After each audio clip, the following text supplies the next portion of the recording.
सत्ता की हनक में लोग भूल जाते हैं कि कानून सभी के लिए बराबर का होता है, लेकिन कई बार अपराधियों की गलतफहमी उस वक्त दूर हो जाती है जब वो पुलिस के हत्थे चढ़ जाते हैं। आज झांसी में जो कुछ हुआ वो मऊ रानीपुर की विधायक रश्मि आर्य की छवि को धूमिल करने वाला कृत्य है। दरअसल सीपरी थाना क्षेत्र में रहने वाली विधायक रश्मि आर्य के छोटे भाई की पत्नी ने 112 डायल करके ये सूचना दी थी कि वो उसके पति के पास बंचा है, जिससे वो उसको ठिकाने लगाना चाहता है। इसके बाद तुरंत ही पुलिस महेंद्रपुरी स्थित आशीष शर्मा के मकान पर पहुंच गई। पुलिस को फोन करने वाली महिला सोनम सिंह ने बताया कि उसका पति अंकित वर्मा मऊ रानीपुर विधायक का भाई है और वो दोनों इस घर में किराए से रह रहे थे, लेकिन कुछ दिनों से बदले हुए स्वभाव की वजह से अंकित की पत्नी को उससे डर लग रहा था। बाद उसे पता चला कि उसका पति उसकी हत्या करने की फिराक में है और इसके लिए वो एक अवैध तमंचा भी अपने पास रखे हुए है। बाद मौके पर पहुंची पुलिस ने आरोपी अंकित शर्मा की तलाशी ली, लेकिन उसके पास से कुछ नहीं मिला। बाद उसके कमरे की तलाशी में एक देशी तमंचा बरामद हो गया, जिसके बाद पुलिस ने तुरंत ही आरोपी को गिरफ्तार कर लिया। बाद आरोपी अंकित पर धारा 3/25 आर्म्स एक्ट के तहत कार्रवाई की गई। सबसे हैरान करने वाली बात ये थी कि आरोपी के मोबाइल से कुछ चैट और कुछ सीसीटीवी फुटेज भी बरामद हो गए हैं, जिससे ये तो स्पष्ट है कि पत्नी के आरोप सही है। इसके अलावा सबसे हैरानगी वाली बात यह है कि आरोपी अंकित शर्मा के द्वारा एक ऐसे नंबर से भी चैट की गई थी जिसमें नंबर रश्मि दी के नाम से सेव था। तस्वीर मऊ रानीपुर विधायक रश्मि आर्य की थी। स्नैपचैट में सबसे ज्यादा परेशान करने वाली तस्वीर ये थी कि जिसमें आरोपी के नंबर से एक फोटो भेजा गया था और उस फोटो में अंकित एक तमंचे को हाथ में लेकर वो फोटो अपनी बहन को भेज रहा था। अंकित की पत्नी के आरोप कहीं न कहीं किसी बड़ी साजिश की तरफ इशारा कर रहे हैं। पुलिस पत्नी की तहरीर का इंतजार कर रही है। उसने भी बताया कि उसका पति अच्छा व्यक्ति नहीं है। उसने ग्वालियर में रहने वाले अंकित से प्रेम विवाह किया था, लेकिन अब वही अंकित उसकी जान का दुश्मन बना है। फिलहाल देखना दिलचस्प होगा कि इस हाई प्रोफाइल मामले में पुलिस कितनी ईमानदारी से काम कर पाती है और क्या लोगों को न्याय का भरोसा दिलाने वाली योगी सरकार अपने सहयोगी पार्टी के विधायक के भाई से एक महिला को न्याय दिला पाएगी। क्या नाम है आपका? मेरा नाम सोनम सिंह है। क्या मामला हुआ है, क्या घटना हुई है आपके साथ? सर, मेरे पति जो है वो किसी मामले में कंफ्यूज है या मिसअंडरस्टैंडिंग है, पता नहीं है, लेकिन काफ़ी टाइम से मुझे जान से मारने की धमकी दे रहे हैं।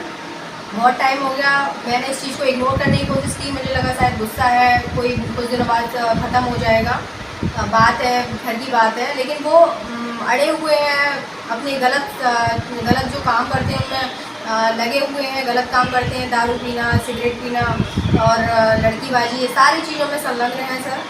और इसके चलते मैं उनसे रुष्ट रहती हूँ, क्योंकि मैं नहीं चाहती हूँ कि मेरा घर बर्बाद हो, लेकिन वो इस बात पे बिल्कुल भी राज़ी नहीं है कि इन गलत चीज़ों को छोड़ेंगे, जिसके चलते मैं रुष्ट हूँ। मैं उनसे ठीक से बात नहीं करती हूँ, क्योंकि कोई मेरी जगह कोई भी पत्नी होगी वो नहीं चाहेगी कि इस तरह की चीज़ मेरे घर में हो। तो उनको ये बात अच्छी नहीं लग रही है।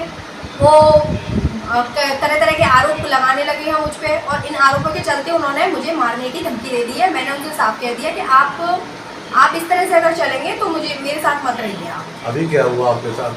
तो उन्होंने अभी एक कट्टा, उन्होंने देसी कट्टा कोई अरेंज किया, उन्होंने जाने कहाँ से लेकर आए हैं, क्या किया है, वो लेके आए हैं मुझे मारने के लिए। तो वो जब लेके आए घर पे तो वो मैंने देख लिया, और जैसे ही मैंने देखा तो मैं अपने कमरे में भाग गई। अपने कमरे मैंने लॉक कर लिया। फिर वो अपने कमरे में आ गए, उन्होंने कट्टे को रखा, 2 कारतूस भी बरामद हुए हैं।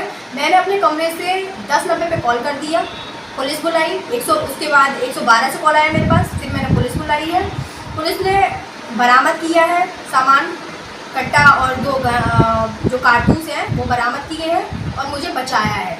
सर, अभी तो मैं बच गई हूँ, लेकिन आगे मैं कितनी बची हूँ इसकी मुझे कोई जानकारी नहीं है, क्योंकि इनके जो बड़े भाई हैं, जो इनके घर वाले हैं, वो काफ़ी रुष्ट हैं, वो रुष्ट हो गए हैं। वो सब मेरी जान के पीछे पड़े हुए हैं कि अब वो बदला ले। ससुराल कहाँ है आपकी? सर मेरी ससुराल यहीं झांसी में है। वैसे तो हम लोग ग्वालियर के हैं प्रॉपर, लेकिन हम लोग इनकी क्योंकि दीदी इनकी विधायक हैं तो उन्होंने यहाँ पे बुला लिया था दोनों भाइयों को, और दोनों भाई कुछ नहीं करते हैं। क्या नाम है दीदी का? जी इनकी दीदी का नाम है डॉक्टर रश्मि आर्या, विधायिका जी है और मौरानीपुर की। उनसे यही एक्सपेक्टेशन थे कि वो अपने दोनों भाइयों को संभालेंगी या समझाएंगी, क्योंकि इतनी पावर में है कि वो इतना तो कर ही सकती है कि अपने घर की शिकायत की इस चीज की? जी बिल्कुल, मैंने हर चीज़ की उनसे शिकायत की है, हर चीज़ की उनको जानकारी दी है। उनने आपको सपोर्ट किया इस चीज़ की? बिल्कुल नहीं, उन्होंने मुझे सपोर्ट नहीं किया, उन्होंने अपने भाइयों को सपोर्ट किया और आगे भी कर रही हैं। मुझे लगता है कि बड़ी होने के नाते उनको इस चीज़ में सपोर्ट नहीं करना चाहिए। ये घटना आपके साथ पहली बार हुई है कि और भी? सर मुझे जान से मारने की धमकियां अक्सर मिलती रही हैं, मेरे साथ मारपीट हुई है, मेरा गला दबाने की कोशिश की है। हमारा घर था पहले 8वीं मंजिल पे, मुझे वहाँ से फेंकने की भी कोशिश की गई है, लेकिन इस बार तो कट्टा ही ले आए सीधे कि गोली मार देंगे। और सर मुझे कोई भरोसा नहीं है, अगर ये मेरे साथ रहते हैं तो मुझे खाने पीने में कुछ मिला के दे दें या मुझे मार दें। अब तो सारा घर मिला हुआ है। लोकल पुलिस से क्या सहायता मिली आपको? सर लोकल पुलिस ने इन पे छोटे से छोटा केस बनाया और दबदबे में बनाया। सिर्फ एक पक्ष की बात सुनी, दूसरे पक्ष की कोई बात नहीं सुनी। उन्होंने अपने हिसाब से उन्होंने केस बना दिया और अपने हिसाब से उन्होंने दिखा दिया। क्या लगता है आपको किस दबदबे से पुलिस ने तक कमजोर केस? सर और कोई दबदबा नहीं है सिवाय विधायिका जी के नाम है। विधायिका जी का नाम के अलावा और कोई दबदबा नहीं है, और ये खुद भी गलत काम करते हैं विधायिका जी के नाम पर गलत काम करते हैं।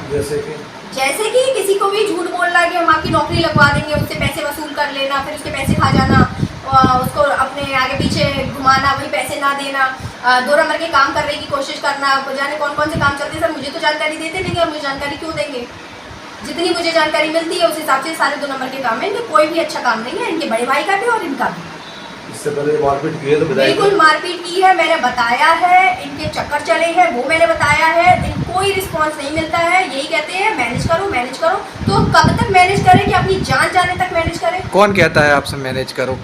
दीदी कहती है, विधायिका जी कहती है कि मैनेज करो, तुम्हारा घर है, तुमने लव मैरिज की है, ऐसा वैसा। ठीक है, लेकिन इसका मतलब ये थोड़ी है कि कोई जान से ही चला जाए। यहाँ तक बात आ चुकी है तो अब तो जवाब आवाज़ उठानी पड़ेगी, जवाब देना पड़ेगा। अब क्या चाहती हैं शासन प्रशासन? मैं यही चाहती हूँ कि मुझे सुरक्षा दी जाए, क्योंकि राह चलते मेरा एक्सीडेंट हो जाए। इनके पास तो लोग बहुत हैं, मेरे पास तो कोई भी नहीं है। मुझे मेरे परिवार से, मायके पक्ष से अलग कर दिया गया है। बिल्कुल मेरा मायका पक्ष साथ नहीं है इंटरकास्ट होने की वजह से। मैं बिल्कुल अकेली हूँ, मेरी 6 साल की बच्ची। अगर मुझे कुछ भी हो जाता है तो उस बच्ची का भरण पोषण कौन करे? माननीय मुख्यमंत्री जी योगी नाथ जी से मेरी दरख्वास्त है कि वो मुझे मेरी बच्ची को सुरक्षा प्रदान करें। पॉलिटिकल फैमिली होने की वजह से मेरे ऊपर बहुत दबाव है और मेरी जान को सख्त खतरा है। मैं अपने आप को सुरक्षित महसूस नहीं कर रही हूँ घर से बाहर निकलने के लिए। तो कृपया करें, इस ओर ध्यान दें।